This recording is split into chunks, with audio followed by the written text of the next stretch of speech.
स्वागत छ पार्ट लास्टमा।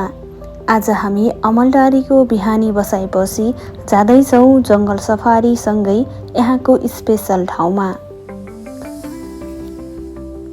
जङ्गल सफारी भनिराख्दाखेरि सबैको मनमा हुन्छ कि जनावर नै देखिनुपर्छ, तर जनावर मात्र होइन कि यिनीहरूको वासस्थानसँगै प्रकृतिमा पनि रमाउन जान्नुपर्छ।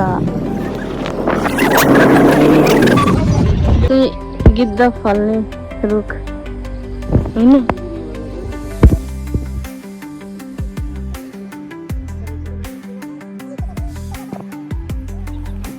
नवलपुरको अमलटारी साइडमा सफारी गरिराख्दाखेरि यहाँको स्पेशल ठाउँ भल्चर रेस्टुरेन्ट अनिवार्य जानै पर्छ जस्तो लाग्छ मलाई चाहिँ, किनभने यहाँ गिद्धको आनीबानी त अवलोकन हुन्छ नै, साथसाथै वातावरणमा गिद्धको महत्त्वबारे पनि प्रत्यक्ष रूपमा अवलोकन गर्न सकिन्छ।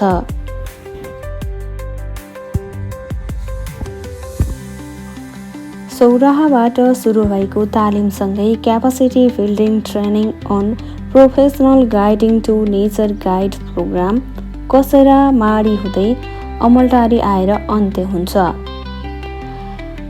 अन्त्यसम्म भिडियो हेरेर साथ दिनुभएकोमा सम्पूर्णमा धन्यवाद।